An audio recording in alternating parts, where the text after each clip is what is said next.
Hi everybody, Jo here again. Thanks so much for joining me today. I hope you're keeping well and it's lovely to welcome you into my craft room again. Now today we're going to have a little look at using ink pads and creating some faux bleaching. And so we'll do a bit of chatting as we're going along. So if you want to grab your brew, make yourself comfy. And what I want to talk to you about today is when we have dye-based ink pads, so that's your Elements ink pads are dye-based, your oxides are dye-based, your Distress inks are dye-based, your Adirondack, they're an older one. I know a lady was asking recently why we don't use them. And yes, they are a dye-based ink pad if you've got them. Sometimes we sort of update our ink pads and ranges, but there's nothing wrong with using the ones you've already got. Now, I do apologise, those of you that are seasoned crafters will know this, and I'm not going into great depth, but sometimes, especially when we have new crafters, it's nice to just remind us of certain things. And I'm afraid, you know me, I teach in a very, I just think it's a nice, easy way to remember things. So in my head, these ink pads have water. If it's a recipe, water's their main thing, as opposed to your permanent ink pads. So they won't move with water, they're permanent. So that's your archival, your VersaFine Clair. So we're not talking about those today. Those permanent ones, no, you're not being played with today, you've gone. So what I want to talk about is these ink pads that move with water. And when we take colour away, it's called faux bleaching. So years ago, there was a technique where you would have an inky background and paint with bleach and it would take the colour out. Well, obviously bleach isn't, it's not the ideal thing to be painting with. But somebody, and I wouldn't know who, this is a long time ago, obviously before my time, came up with the idea that if you actually painted with water, because these are water-based, it gives you the same effect. So we call it faux bleaching. Now, this means we can do loads and loads of things. So, for example, this. And what I want to show you today is just very simple techniques with stencils for creating backgrounds. So this is where I've just created the background and it's faux bleached. And this is a lovely, lovely way. I will warn you, it's not like where we stamp precise details. We get more of a watercolour type background, almost batik-y, a little bit like what you get on the gel press. And so it's great. And especially I know a few of you've got in touch and Mr. Mojo's not come back after his Christmas holidays. He's been a bit naughty. And this is a lovely thing to do, to play and create backgrounds like this. And then maybe you need that emergency card. This would be lovely for anything to do with water, wouldn't it? Underwater. Or just a general, I could imagine the Lilium stamp and then decoupaged on top of there. So I'll show you a little bit more what we're talking about. Now what I've done is I've already made myself a couple of backgrounds and I've very simply just got 3 colours of my oxide. And I know some of you like to know what they are. So Prize Ribbon is my deepest one, Mermaid Lagoon in the middle, and Faded Jeans at the top. And that's just those 3 to give me a nice blended background. And I just used my little sponges and created these backgrounds because we have had a video on blending, so you don't need to show me doing that. And they're very simply blended so that I know that when I add water, obviously I could add water splats, it's going to faux bleach. Now, what we can do, we've got 2 ways with our stencils. So I'm going to bring in my stencil, and this is the one. So if you were with me the other day, this is Abstract. I used it and I thought, oh, I love this. Why haven't I used it more? Now, with 2 things we can do here. We can put water through the stencil, which is what I've done here. And we get these areas faux bleach where the water goes. Or we can wet the stencil and then we will get the line art. So I'll show you the 2. And as I say, this is great fun. And when you think you've got so many different colours of your ink pads, you could blend backgrounds, practice your blending, but then all your stencils you've got. I'm going to have a piece of kitchen towel ready. Now, I'm going to just spritz some water. And again, this is one of those techniques, depending on how much water you use, depends on the result you get. So again, you can have fun and play and vary the amount of water. Don't think there was much there. Also, what you'll find is the deeper the colour of ink, the more it shows up. If you add too much water, it can leak underneath. And again, this is something you'll discover. So I'm just going to have a little look to see how we're doing.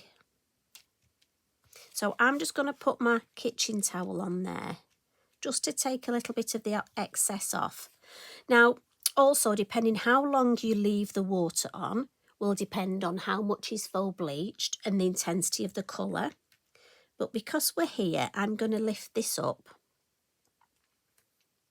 And already you can see that the pattern is starting to show there. So I'm going to put that to one side while we do the next one. So we'll just give that a wipe. I know we want it wet, but there's a little bit of ink on there, you know, that's lifted with the faux bleaching. So we'll just give it a bit of a wipe. Now the next one, we're going to spritz the stencil. So, sorry Eric, 2 ways of doing that.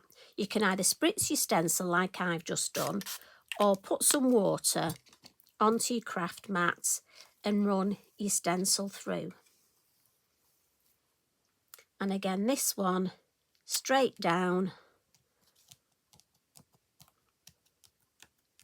And again, it will depend. If there's any areas you've missed, obviously you won't get the faux bleaching. But you know what? What you have to remember is we're making a background. So again, it's a lovely thing to play at because there's no right or no wrong. You know, if you had one of these created, say like here, I mean, I love the fact we've got different areas. But if, say, you hadn't got any water there, doesn't matter, that would be an ideal place to stamp. You know, whatever background you get, you know, we're kind to ourselves. We just want to play and create. Now, if I bring this one back in, you can see how it's starting to show. And the longer it takes, and again, you'll pick out the areas, look. So let's have a little peep at this one, how we're doing. She says, I can't get hold of it. Now, again, we've not got a lot of pattern there. Let's just get my heat tool on this, see if I can speed it up a little bit. Just so I can show you, because you'll see as it starts to dry, the line art. So don't be disappointed at first, just hang on in there. And let's just give this one. So you can have great fun creating these. And as you see, as it dries, you get more and more of the pattern coming through. So we get the difference between here we've faux bleached in between, and here we've faux bleached where the stencil is. Look at that area there. So as I say, think of all the stencils that you've got that you can do this with. All the different colours, all the backgrounds that you can make. Now, one little thing I did have a go at, it did occur to me, you know, we made the panel cards the other day. And again, if you missed that, maybe pop back and have a look. You could faux bleach in you could do the ghosting technique in the panel. So again, a little bit of ink blended, put your stencil. I made sure I masked off this area so I didn't spritz. Why not make a few of these? Different stencils, and then you're ready to add some stamping. I mean, you wouldn't need a lot for that, would you? And you'd have a beautiful design. Now, the other thing is, it works well with stamps as well. But again, it is a watercolour type effect we get. So I've just taken one of our lovely Lavinia tags here. This is the watercolour tags. And I've used the same colours, and I've just put myself a little bit of ink down And just quickly to show you, I've got one of our lovely stamps, and I think this is the thistle branch. And so many stamps would work well with this. Two ways of doing this. You can either spritz your stamp, I'm going to spritz it, or you can put some water on your mat and tap it in the water. Now again, depending on exactly how much water you've got on will vary. So again, don't be hard on yourself, it's not an exact science. And especially when we're just after a background. Now look at that. And no two will ever be the same. In fact, I think I like this one. This one, I'd obviously got quite a big water splodge there, but this one, I think is, and you know what, I'm just going to bring in my fan brush and just add some more little, again, a little bit more faux bleaching around the edge.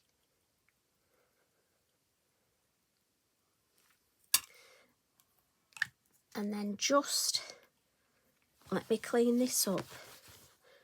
We'll just bring the heat tool just to do a little, speed it up a bit. So like I say, you've got your stamps that it works with, you've got your stencils that it works with. I tried to say the two together then, stamps and stencils comes out a bit funny, doesn't it? Right, just dry this from the back. Oh look, I put ink on the back, ready. I have to think about the back of things as well as the front. My lovely friend Anne Redfern, she taught me that the back has to be just as beautiful as the front. Attention to detail. So look at that for a background. Now for me, for a starting point, I think that's beautiful. And the last thing I just want to point out to you, before I let you go and have a really good play, our fabulous Mysticals are water-based too. So you know what that means, water-based, so we can do the same thing. So I've taken a tag here, and again, spritzed with my stencil. Now obviously it's not as easy to see this, it's shiny, but because it's water-based we can do the ghosting. So we can use our stencils on here, we could also use our stamp and get that ghosting. So I hope that's given you a little bit of inspiration today. So I think it would be lovely if you just got some card. Now I've used watercolour here and also multifarious, and just create yourself some lovely backgrounds and have a go at some ghosting. And I think I've got some lovely backgrounds there ready to stamp up. And if you look, even this one that you couldn't see very much before, look, as it dries. And as I say, it doesn't show up as much where it's pale, but definitely there's some coming through there. And you'll find some stencils you'll prefer the effect rather than others. But you see, for me, I mean, I just think that's lovely. I really do. So you take care. I hope you have a go at this, and especially the stamping. Have a play. Oh, look. See, I'm suddenly thinking that actually... Right, stop. I need to stamp some of these up. It's so exciting. So I hope you have a play. And remember, use your mysticals as well. Oh, and one lady messaged, just very quickly before I go. When the mysticals are new, we've got a label on, look, she wasn't sure how much water to add. It actually tells you add water to this level. And because it's the mica powder, again, it will settle at the bottom. So just give it a gentle shake like that before you spray. Gentle shake like that, that's all you need to do, just to get that mica, and then spritz away. And I do clean my nozzle just because of the mica. But as I say, I'm going to go and faux bleach this one. I think I might stamp on this one. Or do I do a stencil? Questions. Anyway, shall we have another brew before we stamp these up? I think we should. What you on? Coffee? Tea? Hot chocolate? Or maybe beefy bovril? What do you think? Anyway, you take care. I'm off to put the coffee machine on. Have fun. And that's the main thing, please. Just have fun. Enjoy your crafting. That's what it's all about. And that's what we're here to do. Just spread the love of Lavinia. Love and hugs from me. See you soon. Bye for now.